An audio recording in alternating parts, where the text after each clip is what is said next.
नमस्कार सबैजनालाई। हामी चाहिँ सेन्सिबल हाइकर्सबाट हामी सरसफाइ अभियानमा लागेको धेरै भइसक्यो। हामीले यही ठाउँलाई पहिला सफा गरेर गएको। आज आउँदाखेरि जस्ताको तस्तै छ। यो देश चाहिँ कसले नेतृत्व गरेका छ, कस्ता मान्छेले नेतृत्व गरेका छन्, त्यस्तै जनता हुँदा रहेछन्। हामी जनता पनि त्यस्तै रहेछौँ, नेता पनि त्यस्तै रहेछन्। यो वडाले गर्न सक्ने काम वडाले नगरेर यस्तो यति राम्रो ठाउँमा यति फोहोर फालेर यस्तो बिजोग भएको छ। न कोही नेतालाई मतलब छ, न कोही जनतालाई मतलब छ।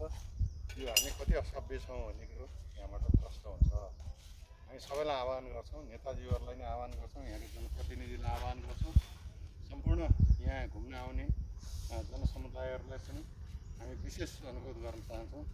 यस्तो खालको वातावरण बनाएर हामी यो कहाँ जाने हो, कहाँ गएर सास फेर्ने हो, कहाँ गएर के खाने हो, यो अन्योलग्रस्त स्थिति चाहिँ बनेको छ।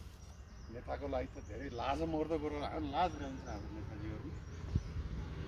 जनप्रतिनिधि पनि लाज नहाके गङ्गागिरी नगरपालिका यो वडा नम्बर कति 11 कि 13 11 सबै मिलेर